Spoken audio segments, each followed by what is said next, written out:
The night I lost my baby, I remember hearing laughter from the next room.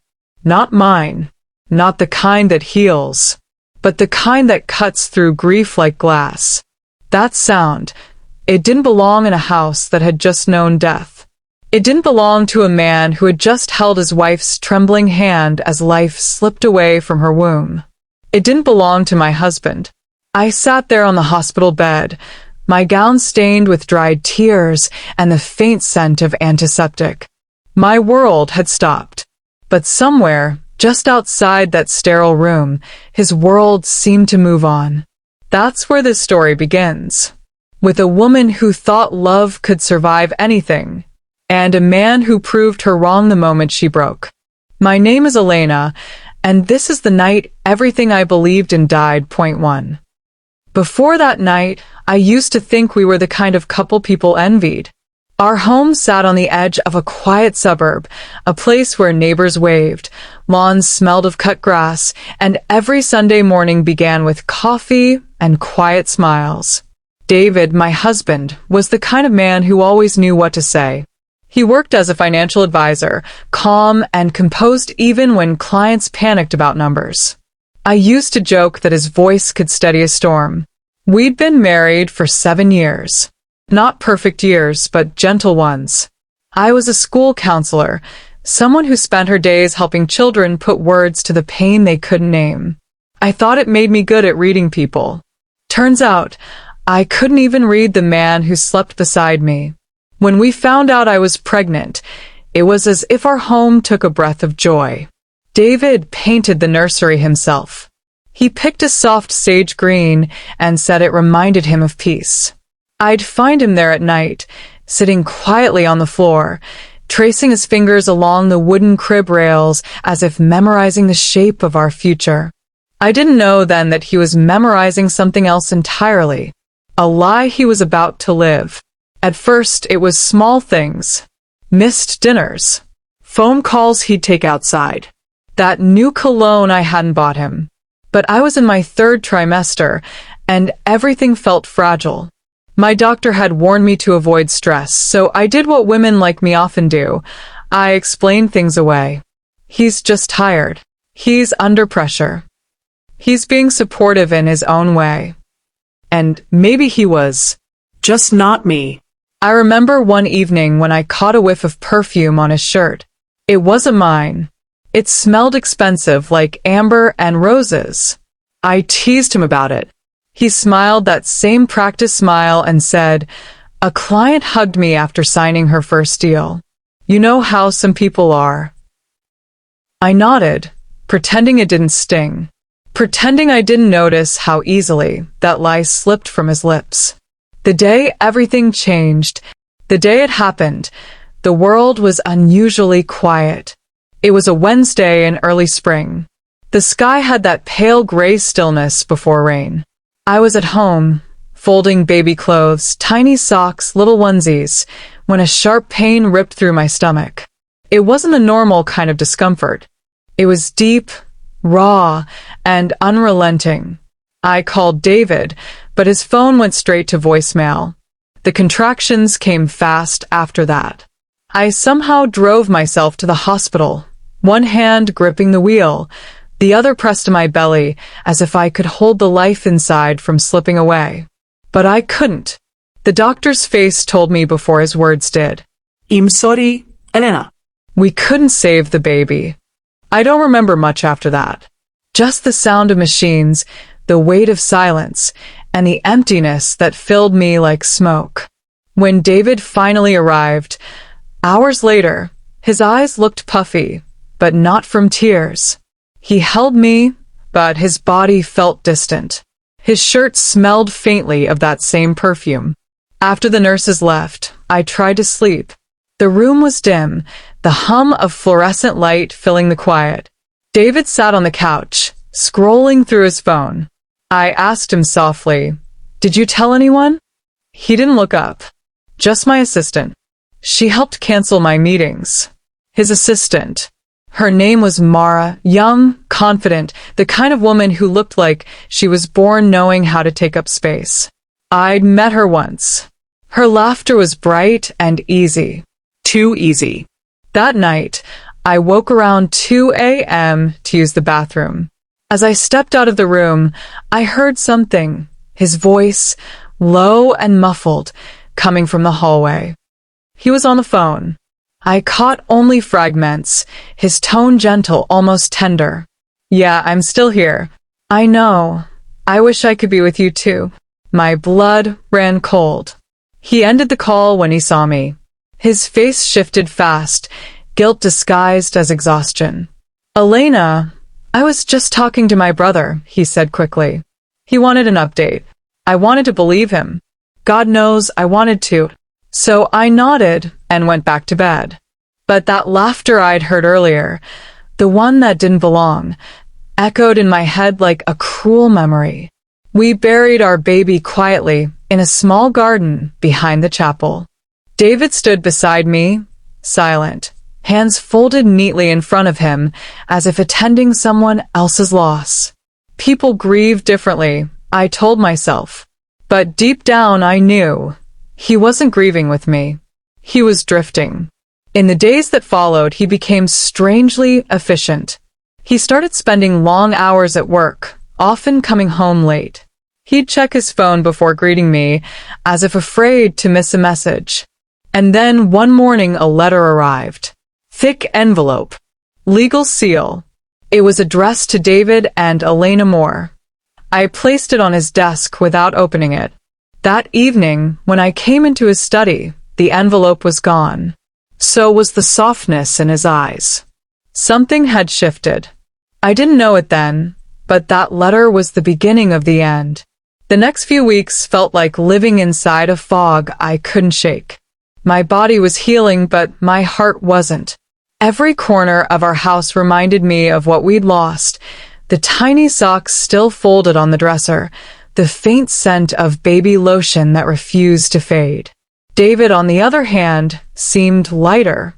It sounds cruel to say, but that's what I noticed. He slept through the nights. He smiled at his phone more often than at me. And when I reached for him in bed, he'd turn away, murmuring something about early meetings. I told myself grief makes people strange. Maybe his way of coping was to throw himself into work. But deep down, something didn't sit right. It was a Wednesday morning, the same day of the week I'd lost the baby, when the first real crack appeared. David had left early that day, his tie slightly askew, coffee half finished on the counter.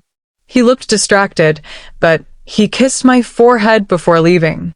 "I'll be home late," he said. "There's a dinner meeting with clients." Around noon, his phone rang on the nightstand. He'd forgotten it. I wouldn't have touched it, if not for the name flashing on the screen. Mara. Something twisted inside me. My stomach clenched, my fingers trembled. It kept ringing over and over. Finally, I picked it up and answered. "David," a soft voice said on the other end, low, careful, intimate. I didn't speak.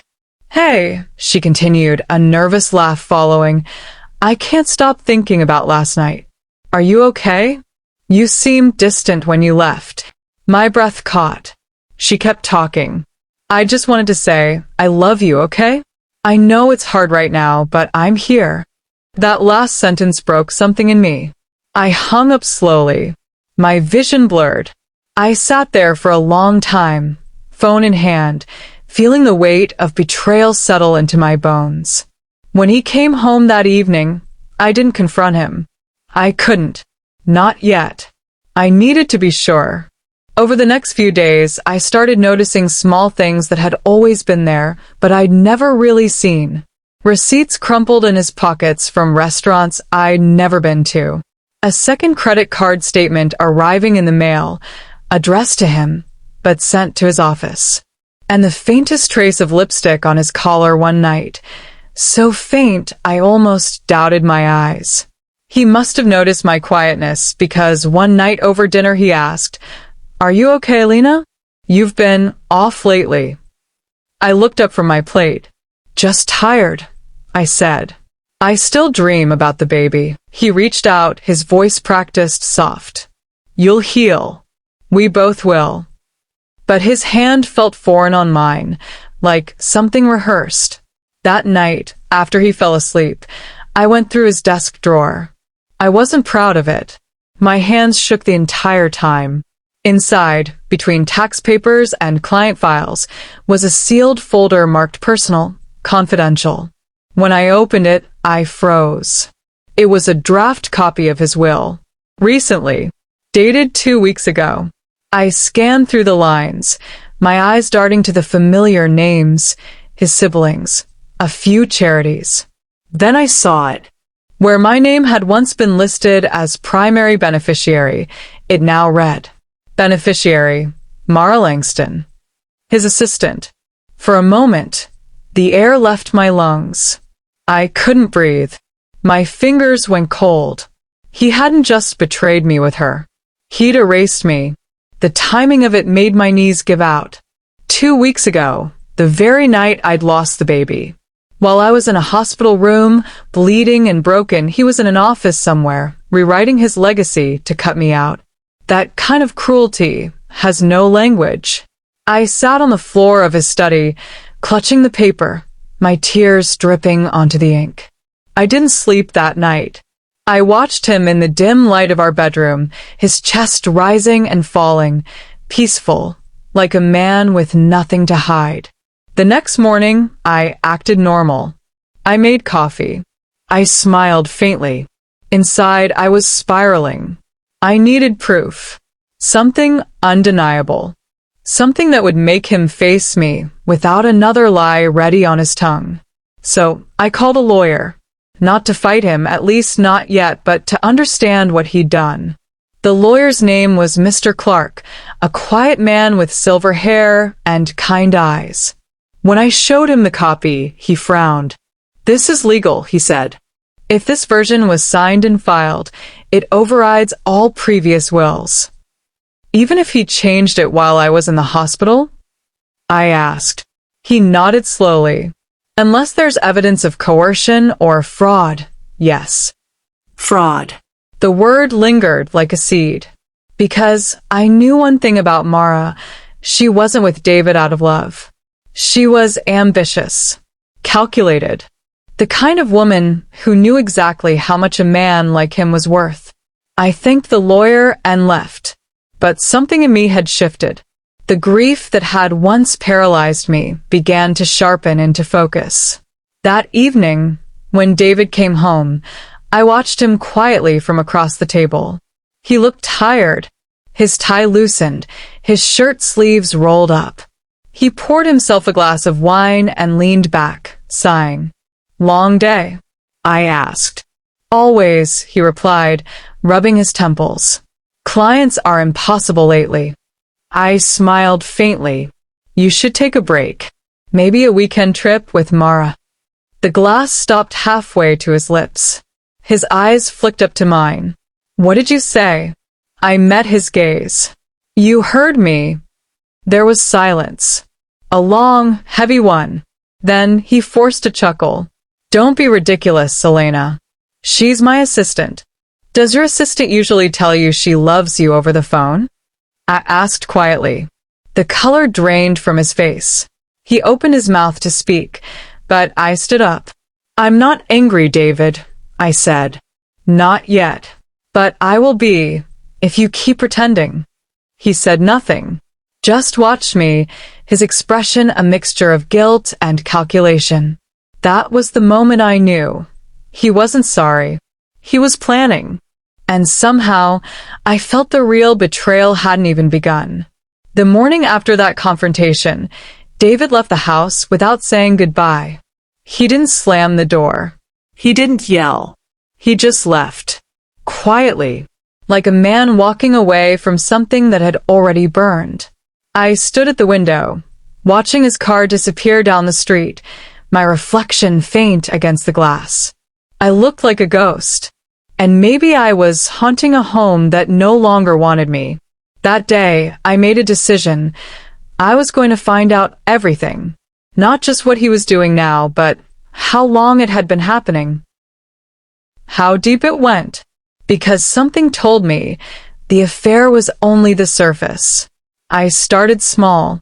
Bank statements, email records, things most wives never look at because trust makes us blind. It was almost too easy. His passwords hadn't changed. And what I found felt like peeling back the skin of a life I thought I knew. There were transfers, regular ones, to an account under the name ML Holdings. At first, I thought it was a client's business. But when I cross-checked the registration, my heart nearly stopped. ML stood for Mara Langston. She had a private company registered under her name. And David had been funneling money into it, steady amounts every month, starting around the same time I got pregnant. It wasn't just infidelity. It was an embezzlement. He was moving assets out of our shared finances little by little, disguising it as consulting expenses. My hands were shaking as I scrolled through the transactions. Thousands, tens of thousands gone. That nursery he painted, the one he called our peaceful place. He'd been paying for her apartment at the same time. The next day, I went to his office. It was a Friday morning, the kind when people linger at coffee stations, pretending to work. The receptionist, a young woman with nervous eyes, recognized me immediately. Mrs. Moore, I didn't know you were coming. I smiled politely. Just needed to drop off some files for David. She hesitated. Oh, he's not here. I frowned. He left early? The woman bit her lip, then leaned closer, lowering her voice. He hasn't been in for 2 days. He said he was working remotely with Ms. Langston. I thanked her and walked out before the walls could close in on me. In the parking lot, I sat in my car and stared at the steering wheel, my breath coming shallow. He wasn't at work. He wasn't at home. He was with her. But there was something else, the way the receptionist said working remotely, like it was something everyone already knew, but didn't talk about. That's when I realized this wasn't just personal. This was planned. The friend who knew too much. That night, I called Rachel, one of David's old colleagues. We'd once gone on double dates with her and her husband before everything fell apart. She hesitated to pick up, but finally answered. Elena? God, it's been a while. I didn't waste time. Rach, I need to ask you something. Do you know what's going on between David and Mara? There was a long pause. Then a sigh. Elena. I shouldn't say anything. Please, I whispered. You know me. You know I'm not looking for gossip. I could hear her debating with herself. Then she said quietly, You didn't hear it from me, but people have been talking. Mara isn't just his assistant. She's his partner, in more ways than one. My heart pounded. Partner? In business. Rachel hesitated again. In everything. David's been planning to leave the firm. He and Mara are setting up a private consultancy together. She's been introducing him to her investors, some of them his old clients. The rumor is he's transferring assets before he files for divorce. Divorce. The word rang in my ears like a gunshot. Rachel, I whispered. When did this start? She sighed. Honestly, around the time you got pregnant. The room spun. I thanked her, somehow managing to keep my voice steady. When the call ended, I sat in silence. For the first time in months, I didn't cry. The tears wouldn't come. Just rage. Cold and precise. A few days later, I went back to the hospital to pick up some medical paperwork. The nurse who'd been there that night, a kind older woman named Joan, recognized me. How are you holding up, dear? She asked gently. I'm trying, I said, managing a weak smile. Actually, I was wondering if I could get the admission record from that night. For insurance. She nodded and disappeared for a few minutes. When she returned, she handed me the file, but she hesitated before letting go. You know, she said softly, your husband was very busy that night. I looked up. Busy. She frowned. He left several times while you were in recovery. Said he had urgent business calls. I remember because it was so unusual. Most husbands don't leave their wives alone after something like that. My throat went dry. Do you know how long he was gone? About 2 hours, she said. He came back around 11 p.m. looking different, agitated. 11 p.m. That was the same time stamp on the draft of his new will. I thanked her and walked out slowly, my legs trembling beneath me. Outside, the wind was cold. It carried the faint smell of rain and something else. Finality. That night, I waited for him to come home. The clock struck midnight before his car finally pulled into the driveway. He walked in, loosening his tie, looking startled to see me sitting there in the dark. "Elena," he said, blinking. "What are you doing up?" "I went to the hospital today," I said quietly. "They told me you left that night." He froze. Then, with a practiced calm, he poured himself a drink. "You were asleep. There was nothing I could do." "Nothing you could do?" I repeated, my voice breaking. "David, I was losing our child, and you were out changing your will." His glass stopped midair. He turned slowly. His eyes were flat, like glass. "You went through my things." "I did," I said, "because you made me." He sighed and set the glass down. "Elena, you need to move on from this. The baby's gone. We can't keep punishing each other forever." Punishing each other. That's what he called it. I took a step closer. "Who is she really? Mara? Or should I say your new business partner, your new beneficiary, your new life?" Something flickered in his eyes. Not guilt, annoyance. "You don't understand how the world works," he said coldly. "You've always been too emotional. Mara's smart. She knows how to build things. You just feel things." That sentence broke me more than the miscarriage ever did. Because it wasn't just betrayal, it was erased. He didn't just take my child. He took the version of me that believed I mattered. After that night, something inside me shifted completely. Grief had been an anchor, keeping me still, drowning me slowly. But betrayal, real, cold betrayal, lit a fire in me I hadn't felt in months. David thought I would crumble. He thought I'd sit quietly while he rewrote our life like a spreadsheet, moving numbers and names as if love were a transaction. He didn't know I'd spent years helping children rebuild themselves after pain. I knew exactly how to rise from something broken. So I started planning. Not out of revenge. Out of self-respect. I went back to Mr. Clark, the lawyer who'd helped me understand the will. When I walked into his office, he looked at me like he already knew. "You found more, didn't you?" I nodded. "He's been transferring funds into another woman's company. She's his assistant." Mr. Clark sighed, pulling out a notepad. "Do you have proof?" I slid a small folder across the desk, printouts of bank statements, the will copy, even a company registration. He flipped through the pages, whistling under his breath. "This is substantial," he said finally. "If he's been using shared assets, you have grounds for a financial misconduct claim." But he looked up. "You'll need more. You'll need evidence that the transfers weren't legitimate business expenses." I smiled faintly. "I can get that." That evening, I sent an email to Mara. Just one line. "I'd like to meet. Woman to woman.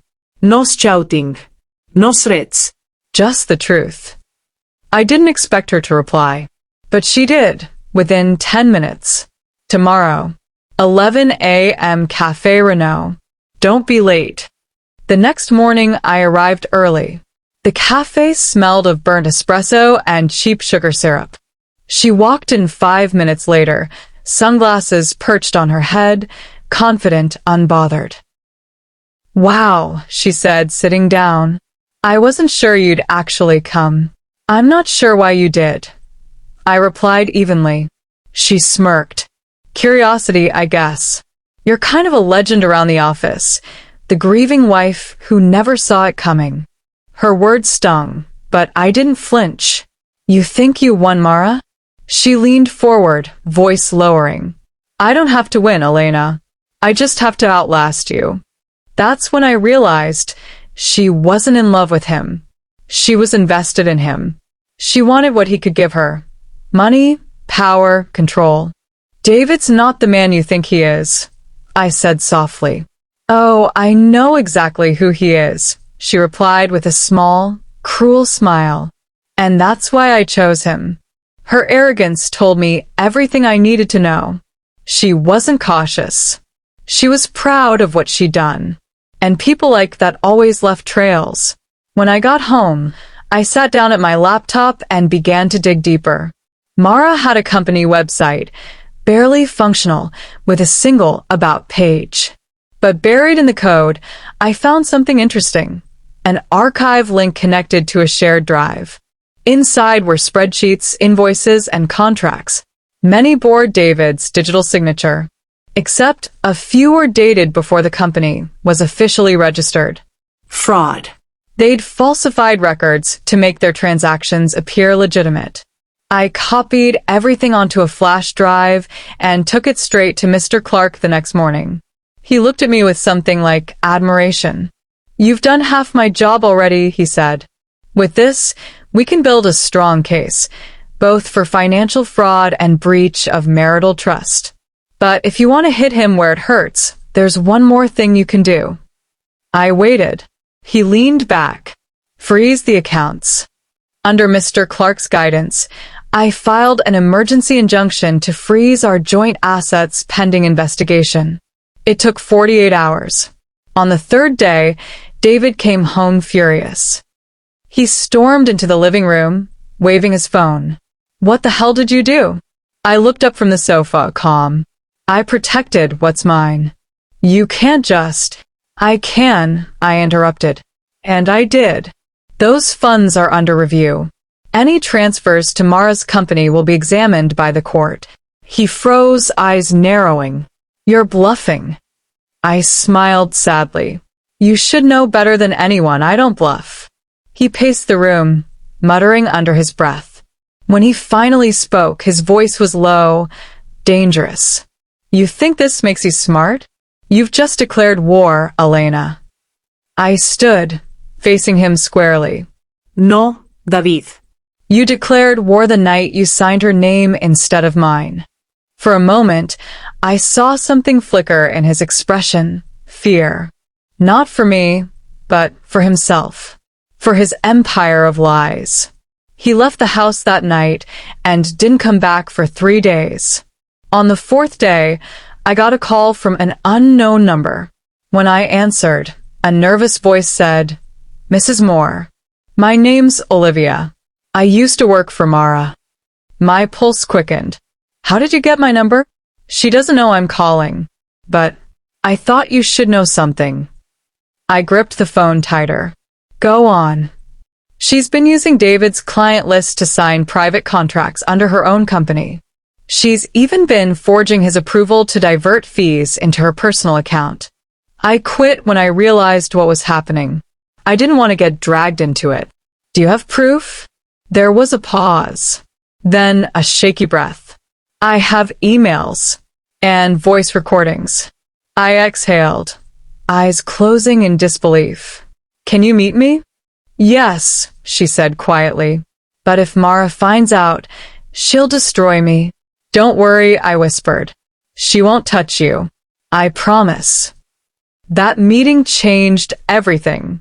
Olivia handed me a USB drive full of damning evidence, emails, payment trails, and even a voice memo where Mara bragged about owning David's signature. It was all I needed. That night, I sat by the window again, watching the moonlight spill across the empty nursery. I didn't feel broken anymore, just tired. It wasn't the kind of exhaustion that came from pain, but from clarity. I finally understood what had happened. While I was losing our child, David was signing papers that tied him to another woman. While I was grieving, he was building a new life without me. But the part that hurt most wasn't his betrayal. It was realizing how easily he'd underestimated me. I whispered to the quiet room. You shouldn't have written me out, David. Not from your will, not from your story. Because now I am writing my own. That Sunday, the rain didn't stop. It drummed on the church roof like a warning, steady, relentless, echoing the heartbeat I was trying to silence. David stood at the front, perfectly dressed, shaking hands with guests.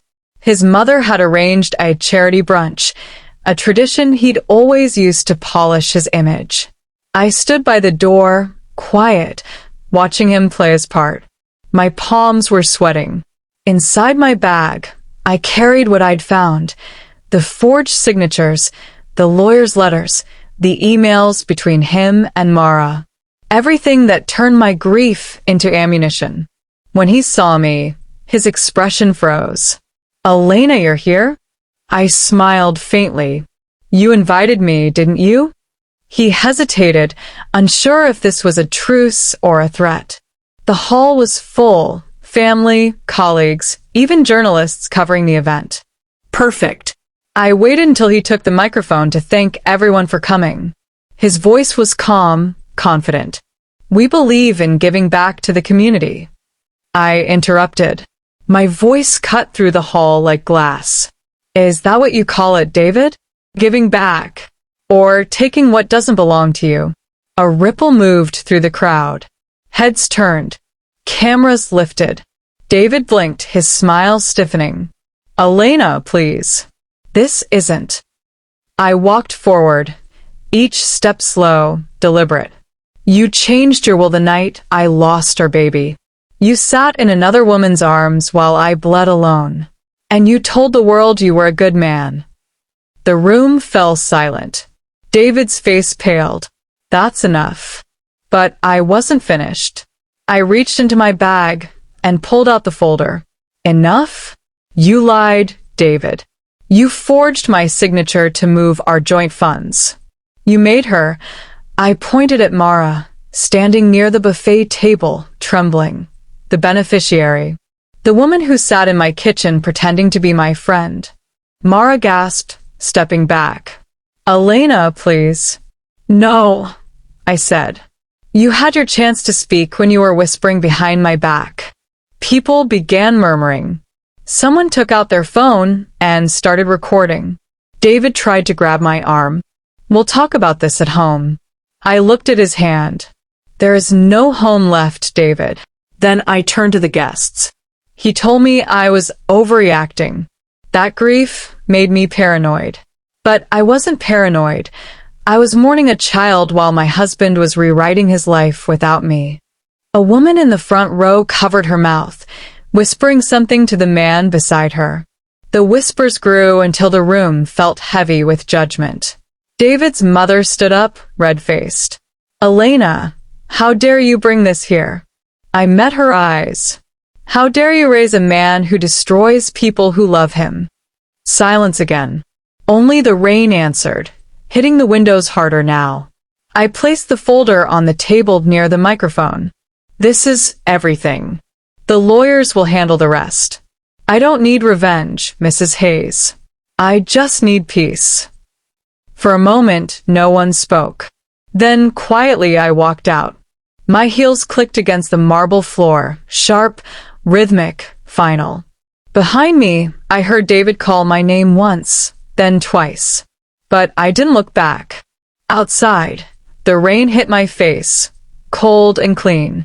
It felt like something washing off me. The lies, the pity, the years I'd wasted believing love was enough. As I reached my car, I caught a glimpse of myself in the window. My eyes were tired, but clear. My reflection looked like a woman who'd finally woken up.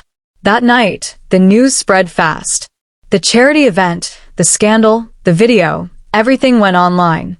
People called it the will that broke a marriage. I didn't watch it. I didn't need to. For the first time in months, I slept through the night. No Nigotmares, no voices, no cheers. Just silence. Because sometimes justice isn't loud. It's quiet. It happens when you stop begging to be believed and start believing yourself. The morning after the confrontation, my world was quiet. Too quiet. I woke up to birds outside the window, the same ones that used to sing during the nights I cried. It was strange how ordinary things return when your storm finally ends.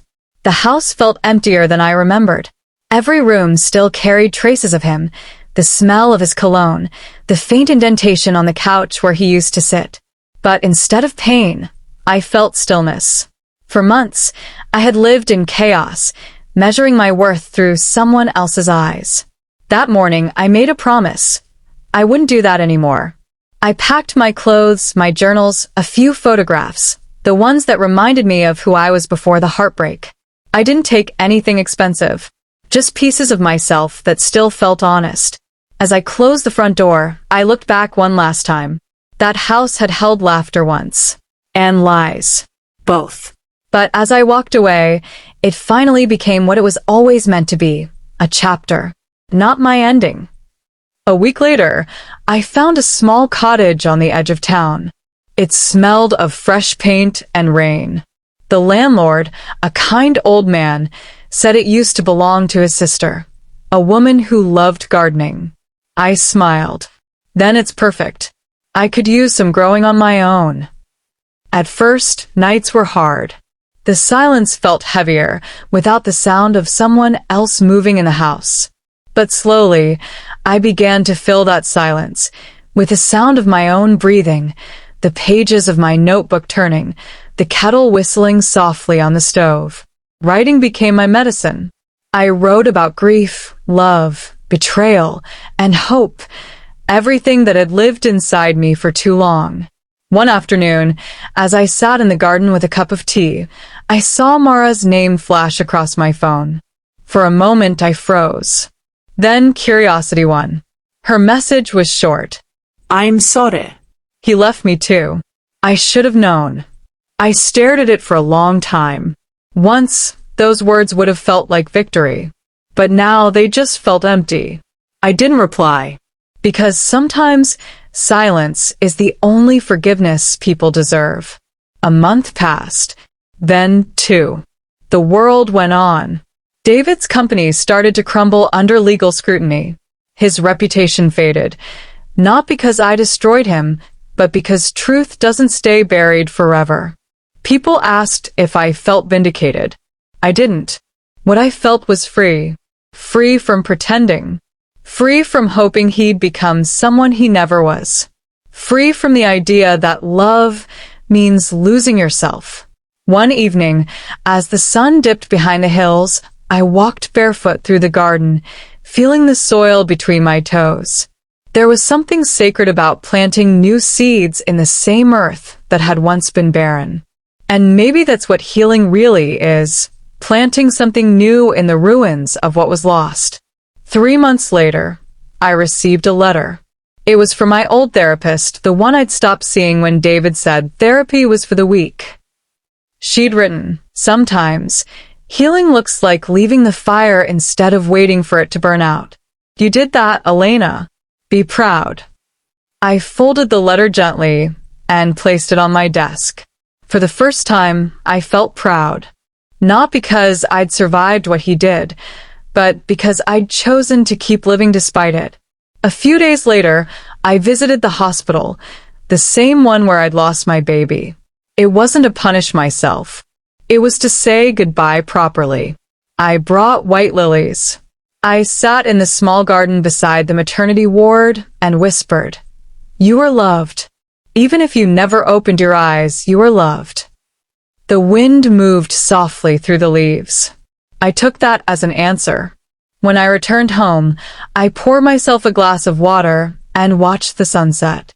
The colors were warm, deep orange and soft gold, the kind of beauty you don't notice when your world is falling apart. And in that moment, I realized something. Peace doesn't come when life is perfect. It comes when you stop needing answers.